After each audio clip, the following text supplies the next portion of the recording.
So today I'm going to review and build on things. Are there any specific topics that people have questions about or people specifically want me to go over?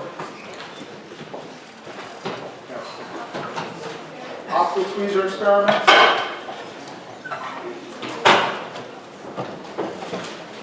Anything else?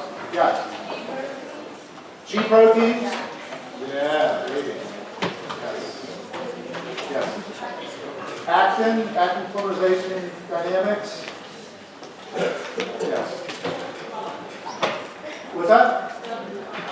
Cell crawling. Okay. If I don't get to that, let me know. Okay. So just to advertise for the relevance of this class. There was just the biggest listeria outbreak in history from cheap, bad Italian bologna. Apparently, this is like what they eat in jails and schools and stuff like that. And one of the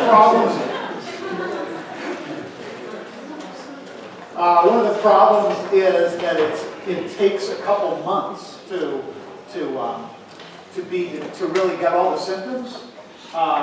And so then that makes it tracing back really, really difficult because you have to then trace back, it's long times since they were infected. Anyway, so that's bad news.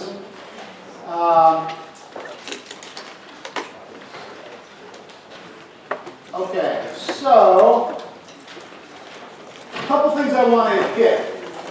Okay, so the first thing is linking back what our biochemical kinetics and affinities. We talked about fractional occupancy, and on rates, and off rates, and Michaelis-Menten. Okay, so all of that stuff is in the topics that we're talking about. And one particular one is thinking about the KD. And so remember, the KD is the concentration at which half of the receptors are occupied. The ligand concentration at which half of the receptors are occupied. And so that's the purple curve, the reddish curve on the bottom. And that's around where you get physiological responses, which sort of makes sense. One corollary, for those of you who were here on Friday, I said it, I'll say it again, is if we think about the fractional occupancy, okay, so that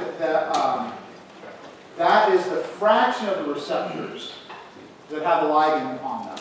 But really for a cellular response, whether it's growth factor receptors and growth factor binding to it, or whether it's ligand-gated ion channels and it's ligand binding to it, actually, the more important thing from the cell's perspective is the number of receptors or the number of channels, not the fraction. The fraction is really helpful for thinking about things conceptually, and it won't go away. But for a cell, it's actually the number. Okay, so what that means then is that there's a couple ways of getting more activation. There is, of course, increasing the fraction of receptors that have a ligand bound, keeping the total concentration of receptors, total number of receptors constant, increasing the fraction. Okay. But the other way is you can just increase the receptor concentration, and the number of receptors with a ligand bound is proportional to the total number of receptors, since it's a fraction. So you double it, and you multiply it by 10, and all that. So that's actually really important physiologically, because cells adapt. So we talked about adaptation mechanisms for olfaction and growth factor signaling.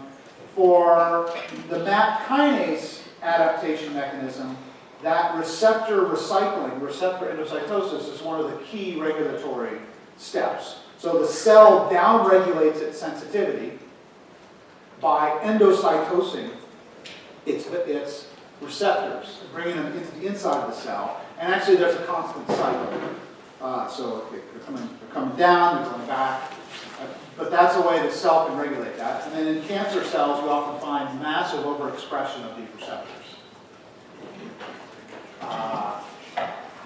Okay, so that's a key concept. So you're thinking about affinities, you're thinking about fractions, you're thinking about total numbers, you're thinking about on rates and off rates and all of that. Okay. Let's come back to that. So let's think now about these switches. And one of the nice things about these switches is we can use the same kinetics that we've been using for ligand binding. So remember, for ligand binding, we have an on rate, a bimolecular on rate, because it's a collision. The ligand and the receptor have to bind. And then the reversal of that, the off rate is first order. Units are inverse seconds. And that's like radioactive decay. So it's a first order transition, it's going to be exponential and all of that. Okay, so we have now actually a simpler system here than ligand binding. And that simpler system is just a two-state switch. And we only have to care about two rates, but we do have to care about both of them.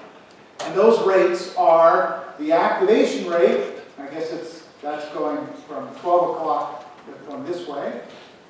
And if that's phosphorylation, then that's a kinase activating that. And if it's G protein, then it's nucleotide exchange. And that's the off to on transition. So that has some rate, 10 per second, or 100 per second, or 0.1 per second.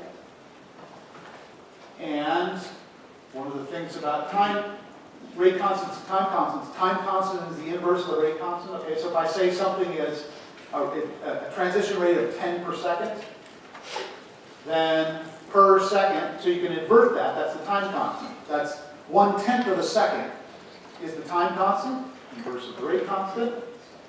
And that is the mean duration they're going to be in that state before transitioning.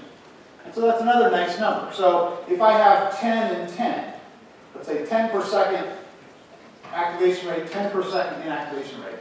That means that any receptor that's off, or any protein that's dephosphorylated, within 100 milliseconds, inverse of 10 per second, it's going to be turned on. And then inverse of then that same time, 100 milliseconds to be turned off. The other thing is, there's that nifty equation that I put a little PDF up, which is the fraction that are going to be on at steady state. And that's simply the forward rate divided by the sum of the forward and the reverse rate. And so you're looking at the ratio of each rate constant to the sum. And so everything really falls out nicely out of that. If they're equal, if the forward and reverse are equal, then they're going to be half and half. If it's 10 to 1, then it's going to be, if it's 10 activation and 1 inactivation, then the fraction at steady state that's going to be on is going to be 10 divided by 11, 91%. All right, so now you have some really nice, pretty easy, actually, quantitative tools to deal with these systems. And also just to sort of ballpark them, if you just have a little bit of information. Okay. All right, so, okay, let's do this clicker question. Okay, so first, these G proteins, when you say the general thing about G proteins, here's the old-fashioned one. We also have here's the vision one. We also have an old-fashioned one. G proteins can be trimeric is the classical G protein. Monomeric, small G proteins are the other one. RAS is a small G protein. And it is equivalent to the alpha subunit of the trimeric. And really, even when you're talking about trimeric G proteins, just focus on the alpha. That's the business end. That's where things are really happening. So they're off in the GDP state, and they're assembled into the trimer.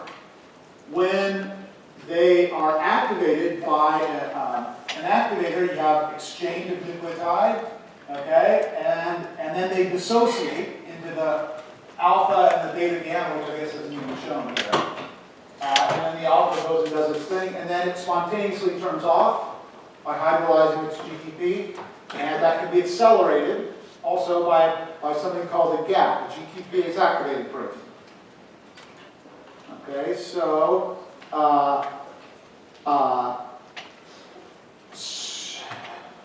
so the question here is about the rate limiting step. Remember, if you have steps in series, if you have a bunch of fast steps and you have a slow step, then since everything has to happen in series, then you're always backed up before the slow step. The slow step is the most important step.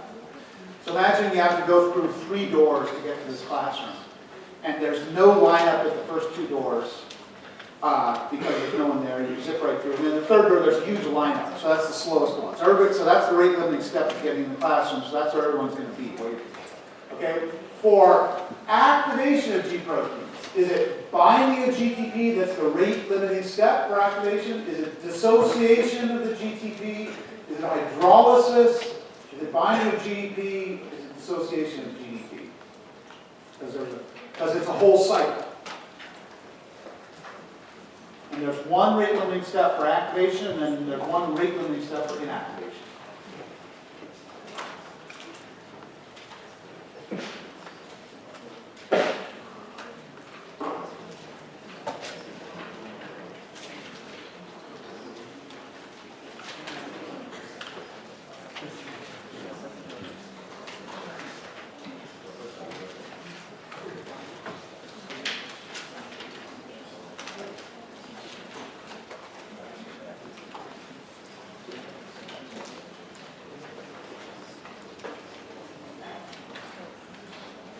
All right, are we ready here? Let's get our last votes in.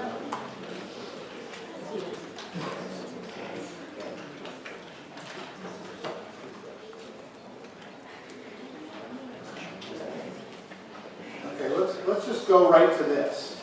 So here's the cycle. And we can simplify this to a 2-state system, like on that other slide. But there's more than 2 things, there's more than 2 states. There's actually 4 states. So the key, the structural conformation change is the G protein binding the GTP. That's when you go on. But that's really fast in the cell. And that's not the regulated step there. So actually in nucleotide exchange, the regulated step, the rate limiting step, is getting the GDP out of there. And then, if you can get the GDP out of there, because in the cell regulates it for low GDP and high GTP, then the GDP will preferentially bind. For inactivation, you're getting to the GDP off state. Hydrolysis is the key step, the rate limiting step, and GTPase activating protein acting right here is a regulator of that. But really, you got to do one more step, which is release your phosphate, because this is still an activating form, okay? So that was a little bit of a tricky question, but I want you to be thinking about kinetics here. So when you're thinking of things in series, you always have a rate limiting step. Focus on the rate limiting steps.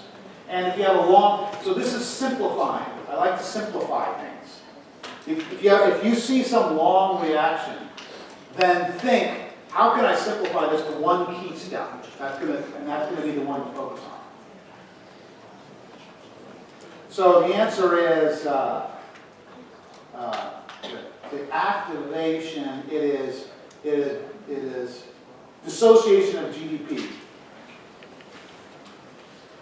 Okay, that was a toughie. Okay, that's a hard question. That was a little tricky, but I'm hopefully making you think. Okay, let's come back to that. Let's see, what do I want to do now? Okay, let's talk about our signaling. Okay, let's talk about our signaling. So G proteins. I think maybe we've said enough about G proteins. There are 2-state systems.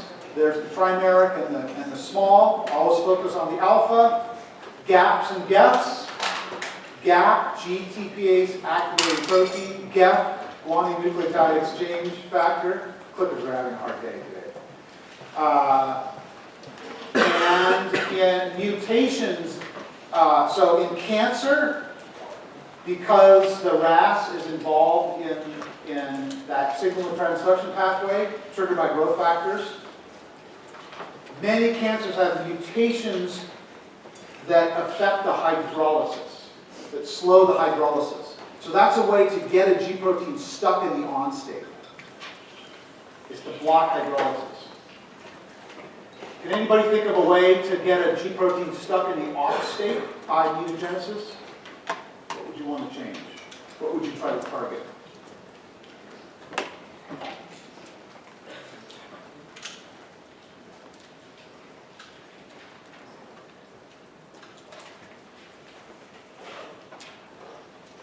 Would you want to increase the affinity for your nucleotide? Would that be a good way of doing it? If you want to keep it in the off state? Well, what about if you could block this step? What about if you could, instead of screwing up the protein by a mutation that allows the nucleotide to bind but prevents it from hydrolyzing, so you're stuck in this state? What if you have a mutation in the active site that prevents the nucleotide from binding altogether? Then you're stuck in this state and you're always off. So there's a way you can do by mutagenesis to turn it off. Do you think that would work therapeutically? If you had cells that were hyperactive and you wanted to turn them down? Anybody know? The answer is no. Anybody know why? The answer is no. So could you just have, let's say you could do gene therapy and you want to transfect the cells with a RAS, these hyperactive cells with a RAS that doesn't bind nucleotide. Do you think that would affect the system? Does that perturb the system bigly, as they say?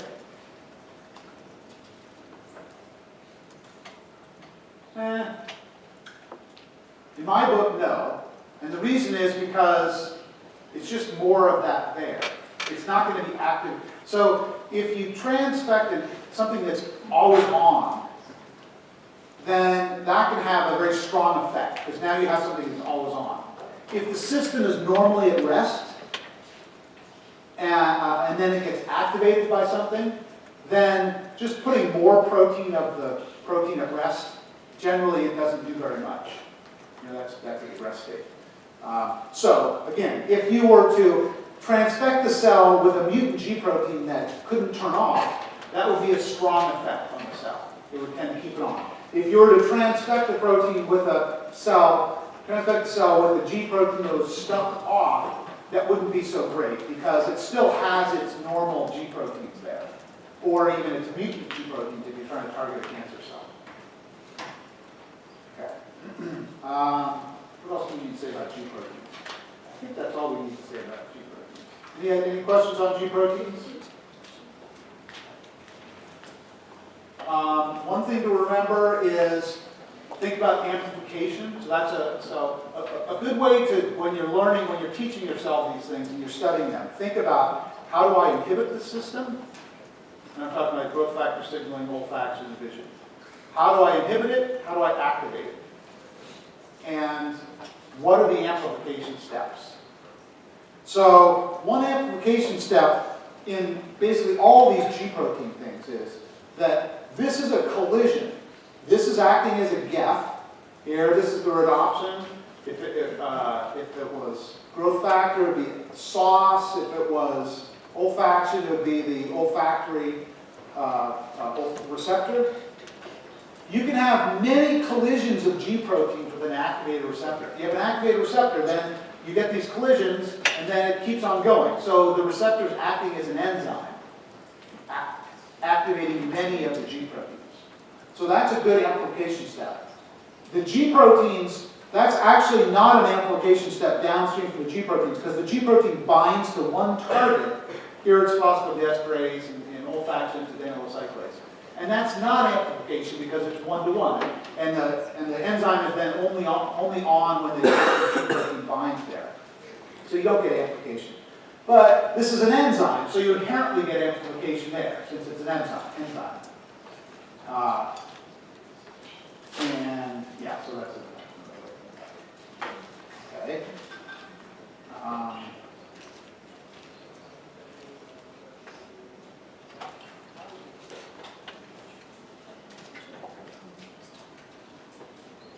Okay, so in this theme, let's think about a couple ways. If we were going to design small molecule inhibitors, we had a hyperactive growth factor signaling pathway in a tumor. And the tumor cells are growing. In tumor cells, there's a lot of things that are wrong. They're not responding to multiple signals, and they are different in multiple ways. But the sort of the chief, well, the commonality of all of them is that they're growing really fast. They're growing a lot faster than normal cells. And so generally this growth factor signaling pathway is stuck on. So small molecule inhibitors that can inhibit it are good drug targets. So can anybody think about any small molecule inhibitors here? There's multiple, there's probably 10 we could think of. Anybody think of one of them just off the bat? What would you want to inhibit? What could you inhibit here to inhibit this system?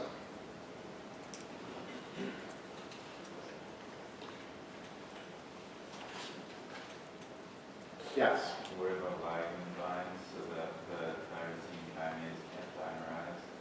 Right there. The easiest, most obvious one, and it's a good target actually because it's extracellular. So you can design antibodies that do that. That's a really good one. Okay? That's one. Let's throw out some ideas. Some of them may be wrong, but that's okay. We'll learn by studying the wrong ones. You're smarter than you think.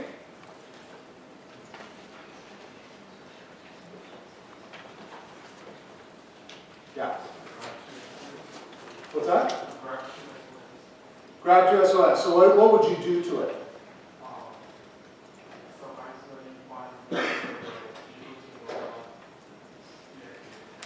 So you could make an antibody that binds to this SOS domain, and it prevents the G protein from binding. Okay, so now you're going to block that activation. Okay, so what are some other things we could do to grab to SOS? What are some other ways we can inhibit it? How about the other side? How about the GRAB2? How about a competitive inhibitor? So we have an antibody that looks like this. It looks like this activated receptor, and it binds to the GRAB2, and so it competes it off, but it's soluble. Instead of it being at the membrane, it's intracellular. And so basically that's going to block the GRAB2 from binding at the membrane, the receptor at the membrane where it is. Then you've inhibited it. Okay, how about the kinases? What's the thing we can do to that?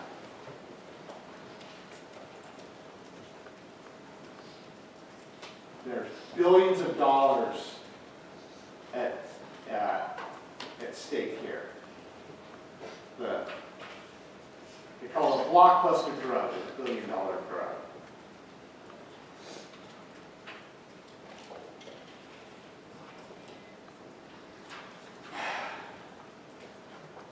What's a simple? What does a kinase need to do its thing?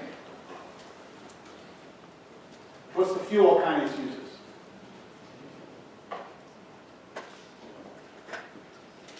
ATP, before it gets its phosphate. This correct method is not doing well today. So the kinases are enzymes. And small molecule targets of enzymes is a common strategy. Gleevec is a drug that's used, it's a kinase inhibitor. So kinase inhibitors. One way is to make a molecule that looks like ATP, but it's specific for that, but it doesn't just generally look like ATP because ATP is used for so much. It binds just to the binding site of that kinase, because not every ATP binding site in every kinase is the same. So it'll just muck up that kinase. So that would be a competitive inhibitor of ATP. The kinase also needs to bind some target. So you can have a competitive inhibitor of the target that would look like the target. Or you can have what's called an allosteric inhibitor, a non-competitive inhibitor of the enzyme. And that binds somewhere else on the enzyme and it inhibits the K-cat. So you're inhibiting the enzyme by inhibiting its turnover rate, therefore turning it down. And all of these are you can think of. Okay. Let's see. I think that's all I need to say about MAP kinase. Any more questions on the MAP kinase pathway? Okay. Let's change gears. Let's talk about the cytoskeleton.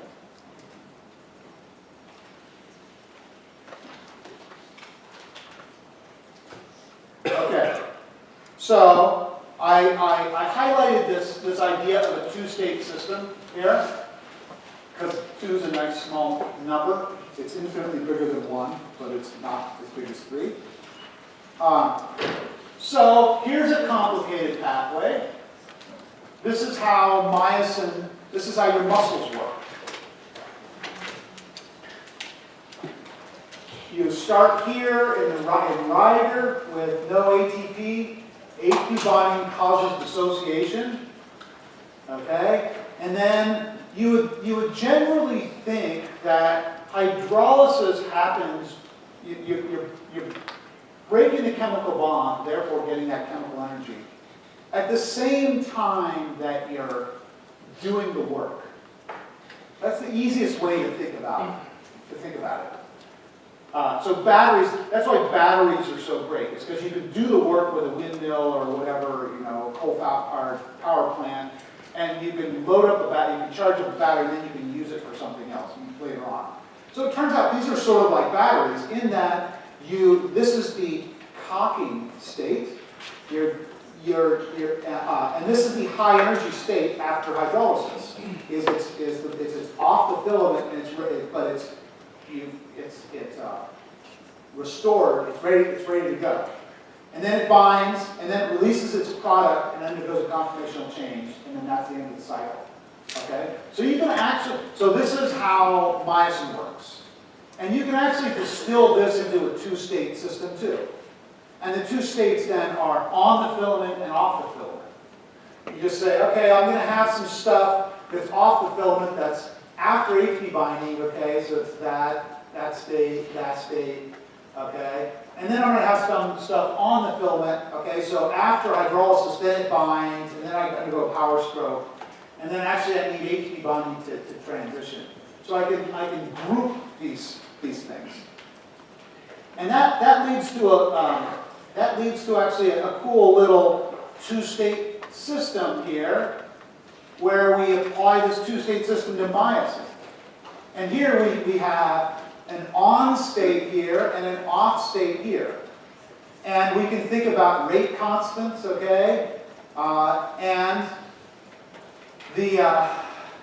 So one of the interesting things that falls out is the speed that you get out of a system like this the speed is however much you get per step, however much distance you get per step, divided by the time that it takes to do that power stroke. So that's actually the on time here. And you get this other thing, which is like the fraction that are on. And that's called the duty ratio. So if we, instead of using rate constant, use time constant, inverse the rate constant, the duty ratio is the time that it's on when it's on, divided by the whole cycle time, the on plus off. And so what you get is you can have different kinds of, okay, so again, it's a two-state system. And the reason it's powerful is you can think about different kinds of muscle. In your body, you want some really fast muscles that you don't really care if they're very strong because they're moving your eyes and they're twitching really fast things. And then you want some slow and really strong muscles like your thighs and your intestines and things like that, and your heart, where they're generating force, but they can be a lot slower. So what's happened is as nature has evolved to tune these different rate constants.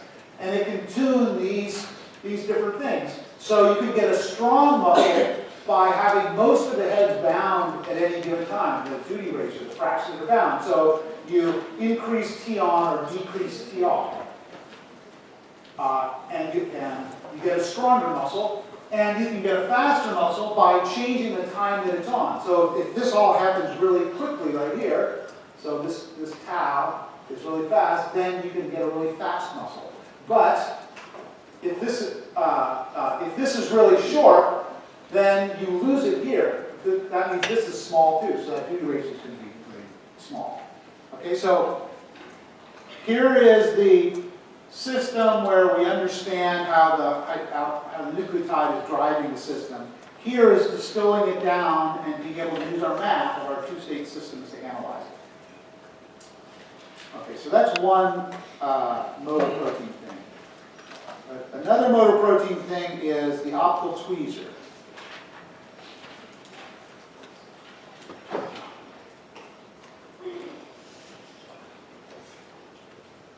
Okay, an optical tweezer. So I told you two types of experiments. One type was using kinesin. And with kinesin, we could put a motor on a bead and have a mobile microtubule and trap that bead, and the motor would pull the bead out of the trap, and we could measure its force because the trap is acting as a spring. And we can measure its displacement because we can localize that particle with high resolution. That was one type of experiment. The other type of experiment was with myosin. And that was a little bit more complicated because we have the motor protein immobilized, and we have two beads that are connected by an actin. So we have we're trapping two beads, we have an actin between them.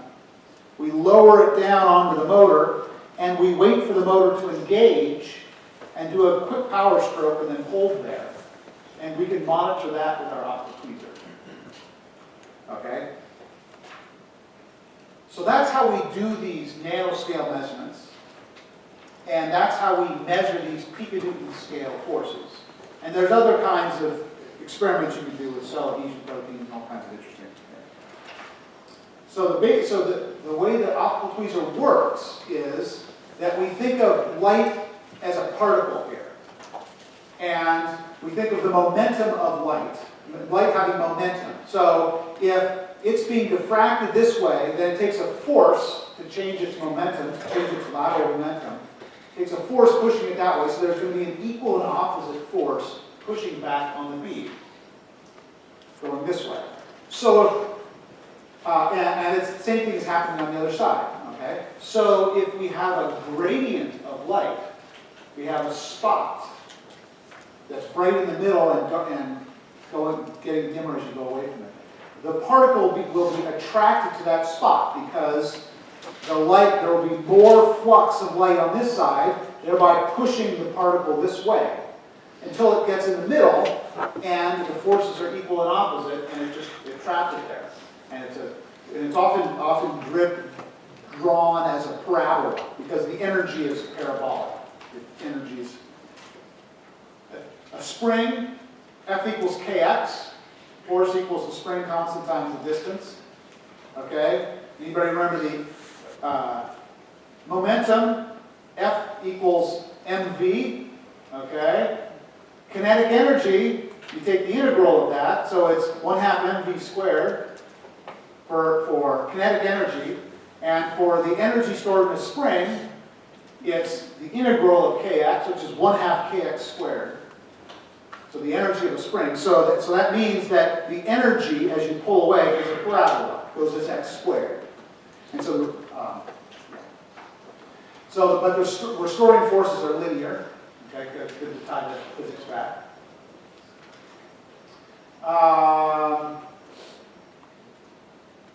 Yes, any other specific questions about it? That's my quick description of an optical tweezer. The bead is transparent here, remember? But the key is it has a different index of refraction.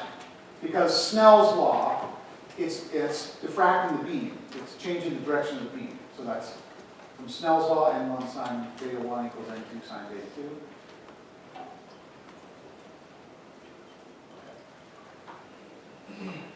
Okay, let's talk a little bit about filaments.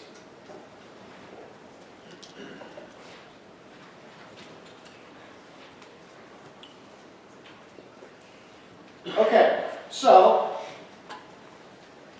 actin's easier. We talked about microbial dynamics and actin dynamics, but we treat quantitatively actin a little bit more. It's a little easier because the microbial is such a more complex structure. Okay, so for a filament to grow, we have a nucleation step, and then it grows, and it has two ends, the plus end and the minus end. And we actually have two types of actin. We have ATP actin and ADP actin. And so there's different rate constants for each of those. So if you polymerize, if you add some actin into a tube, and you put in the right buffer and put it at the right temperature where it polymerizes, then this is the curve that you get. You get a lag phase because rate limiting step, slow step, is nucleation. Once it nucleates, then it goes pretty fast. If you add little short filaments, then it goes like that. Okay? So here's a quick question. Very exam-like question. If I have 2 micromolar actin in my tube or in my cell, and the on rate to the end of a filament, doesn't matter which end, is 2 per micromolar per second, and the off rate from that filament is 0.5 per second, so we're ignoring ATP versus ADP actin, and we're only considering one end. So you get the on rate and you get the off rate there for that. Then will filaments under these conditions in the cell be growing, shrinking, or at the same length? We're going to assume here that they're uncapped, because remember, in a cell you do have these regulatory proteins. You have nucleators. ARC23 is one of the nucleators, and you find that at the branch point. You have capping proteins. When the filament's growing, it caps it. That keeps it short. The ARC23 gives you the branching. The capping protein keeps them short. That's a way to get a strong network because the filament lengths are short and it's all crosslinked. We also have bundling proteins. So that's another way to increase the strength of the filament network.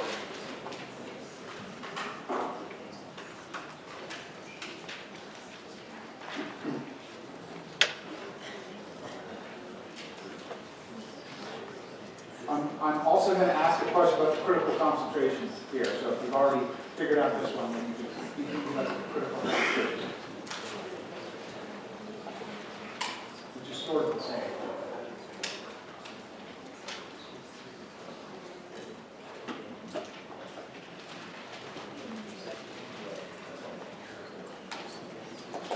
All right, let's get our answers in.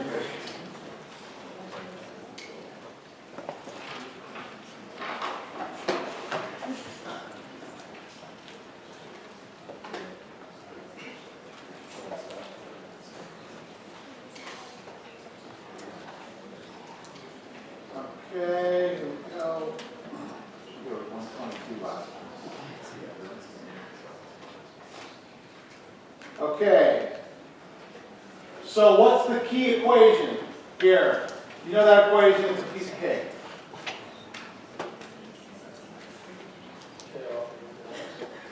K off over K on. And what do we call that? That's a critical concentration. Okay, so that's the what if I were to ask them what rate is it growing? At least you can tell the sign from the critical concentration. There's another equation that gives you a little bit more information. What's the other equation? Oh, the polymerization rate, so K on times the critical concentration minus K off. K on just times the concentration. Right. Okay? So that's the general form.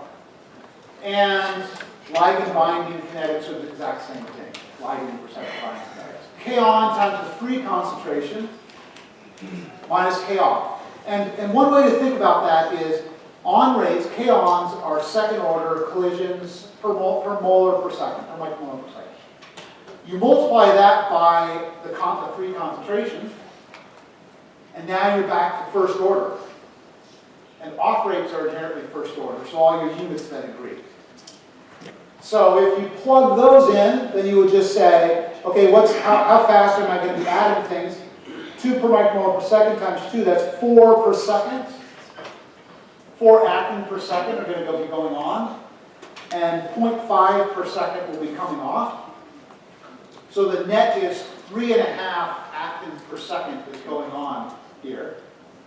And if I know how much I'm adding for each one, for actin it's 2 nanometers, because each actin is 4 nanometers, but it's a double filament. It's an offset 2 filaments, so each one adds 2. Then you would get 3.5 times 2 is 7 nanometers per second, would be the growth rate. Okay?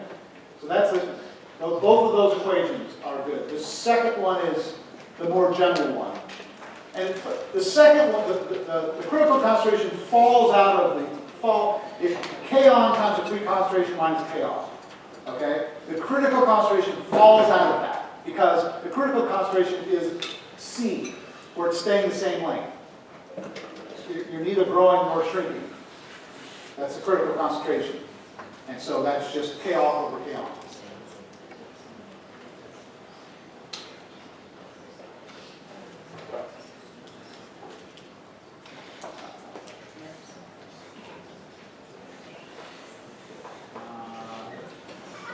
And so this is a really good, I think that this curve's a little confusing because you're plotting both filaments and monomers, but it's actually really good. It's a really good way to think about it, because here's the total, and then here's the monomer, and here's the filament. So it really shows that if you're below your critical concentration, you don't get any filaments at steady state. This is the steady state mass of filaments as a function of the concentration. And then as you add more and more, then you're going to be having filaments. So the critical concentration is 2 things: the minimum concentration you need for growth, and at steady state, it's the free concentration. Because at steady state, there's no net growth. It's true that in the population, some are shrinking and some are growing. You know, it's stochastic and down the molecular scale. But the net growth is 0 at steady state. And so at steady state, K on times critical concentration minus K off. That's where you end up.